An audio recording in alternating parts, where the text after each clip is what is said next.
everyone, it's Ian Norman from Lonely Speck, and today we're currently in Trona Pinnacles, California. This place is one of my favorite spots to shoot astrophotography. As you can see, we're inside our tent right now. It's a little bit windy outside, and the Milky Way is not supposed to rise for another couple of hours. So we're gonna kind of hang out here and wait until the Milky Way rises. I've been to Trona Pinnacles probably like 5 or 6 times before, I think. This is where I held one of my first workshops, and it's just a place that you can keep coming back to, and there's just a ton of really cool things to photograph here. I wanted to talk a little bit about the gear that I brought with me today. I know that a lot of people ask me what gear I shoot with, what I currently have, and this, as of the publishing of this video, is what I'm carrying around right now. So I currently have everything packed into this little Patagonia Messenger Bag. This isn't a dedicated photo bag. This is just a bag I got at REI on sale. I've very often carried around messenger bags to hold my stuff. I really like being able to sling it around my shoulder and access the stuff while I'm walking around. And this sort of does that really simply. Nothing fancy. I think I bought it for about $25, and it serves the purpose. And this is pretty much the maximum that I would ever want to bring with me on any given trip. If it doesn't fit in here, then it shouldn't come along. So let's get started. First things first is my camera. I've got the Sony a7S.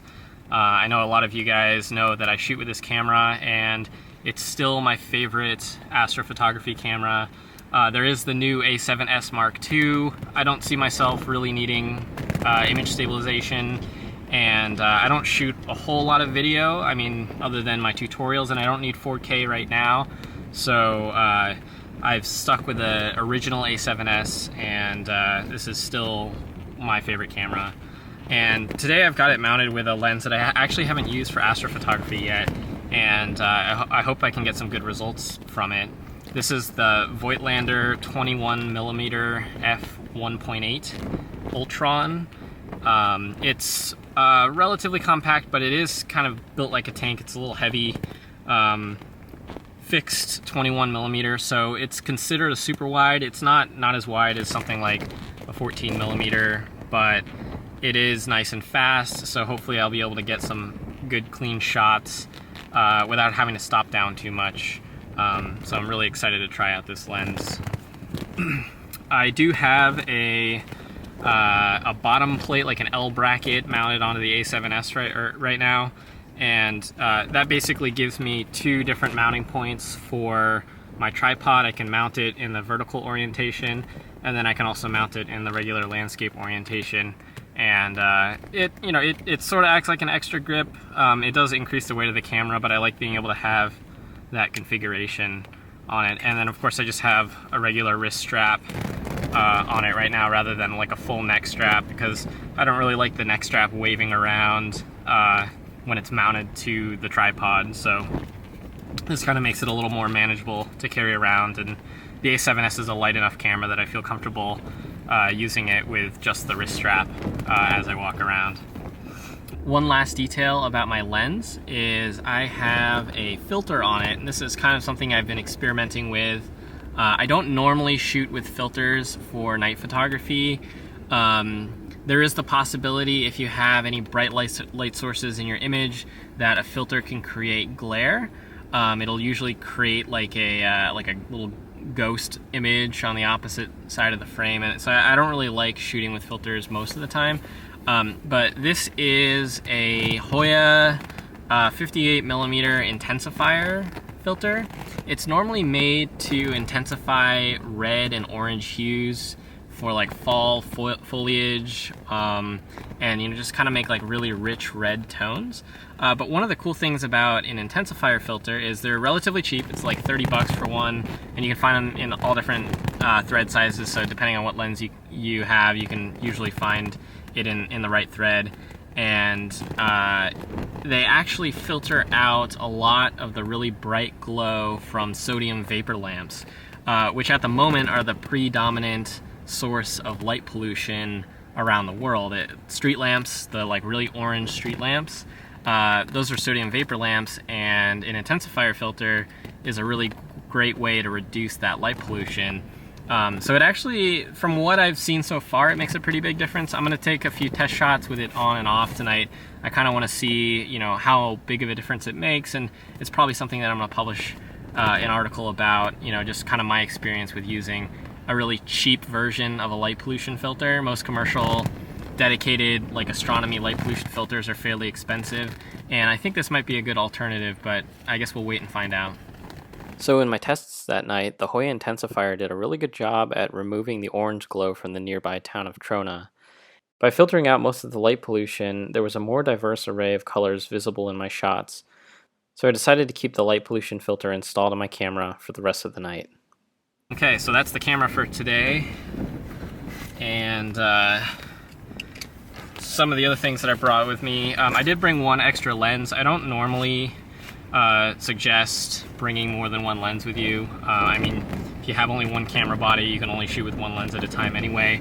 But I did want to do some panorama stitching while I'm here, and so I brought the Sony FE 55mm 1.8 lens, and this is the sharpest 50mm lens that I've ever used. It's simple, fixed focal length, standard prime, and it takes really great astrophotos. It has very low amounts of aberration, so you don't have to stop down a whole lot to get like a really crisp picture. So definitely one of my favorite lenses. Of course, we'll need a headlamp for shooting at night. This is just it's like a 5-year-old Petzl Tikka Xp. I mean, it's worked for the last 5 years. I've never had any problems with it. They're waterproof and relatively affordable. It has a red mode on it, so when you're in the dark, you want to preserve your night vision relatively well, but you still want to be able to see where you're going. This kind of helps with that, so that you don't, you know, trip over anything in the dark and you don't completely ruin your night vision. Got a little rocket blower. This is just one of the standard Kyoto's rocket blowers. This is a really compact one, and it's always good just in case you accidentally get a little bit of dust on something. I tend to try to not change lenses outside or in conditions where I can get dust on it, but any little situation where you might, this is super helpful in the field. I've got this filter set here with me, and this is, I use an 85mm filter holder. Let me grab that out. I just use the Format high-tech 85mm modular holder, and I've got it mounted with just a single slot, so it's really low profile, so it works on wide-angle lenses. Unfortunately, it doesn't mount to the lens that I brought tonight because that lens has a fixed hood on it. There are some commercial options for that lens to mount a filter holder to it. I just haven't picked up one yet, but standard 85mm, I can mount this to my 55. And with that, I also have my focusing tool. This is the Sharp Star. This is what I use to focus at night. You can find these on lonelyspeck.com/sharpstar, and it's just a really simple mask that slides into the filter holder in front of the lens and allows you to focus on a star, and it gives you some really distinct cross, like X-shaped diffraction spikes that you line up while you're focusing, and once everything's aligned, everything should be in perfect focus. So I have that with me tonight, and I'll probably use that on the 55mm while I'm trying to do my panorama shots. And also in the filter holder, I've got a couple of neutral density filters, 10 stop for doing long exposures during the daytime, a 4 stop to sort of like kind of meet it halfway. I can also stack this with a 10 stop if I add extra slots to my filter holder, and that allows me to get a really long exposure during the day. And then I have a 3 stop graduated filter. This is really good for scenes with like high dynamic range where you want to darken the sky or darken a portion of the image. And last but not least, in the filter holder, I keep a few microfiber cloths just to clean everything off, clean the filters, or maybe clean the front element of a lens or something like that. And so that's my filters. I do carry around a Readycam tripod mount, and this is for a cell phone. So this is basically a clip that, grab my cell phone. Basically a smartphone can slide right into this, and it clamps down, and it gives you a 1/4-20 screw on the bottom so that I can mount a tripod bracket. I'm creating an article about mobile photography and kind of how to take it seriously and how to get the best out of your smartphone. So that's one of the projects I'm currently working on. And also outside of my bag, I've got my tripod. This is the Sure T025X. I've had this tripod for about 3 years, and it's, as you can see, it's really compact. It doesn't get super high, but I'm not a super tall person, so I think that that's okay. They have taller versions of it as well. It's all carbon fiber. It only weighs like 1.5 pounds, which is super nice. If I want to, although I usually carry it separately, I can fit it in my messenger bag. So, you know, that kind of really makes it nice for carrying around if I'm traveling. Don't really have to worry about it a whole lot.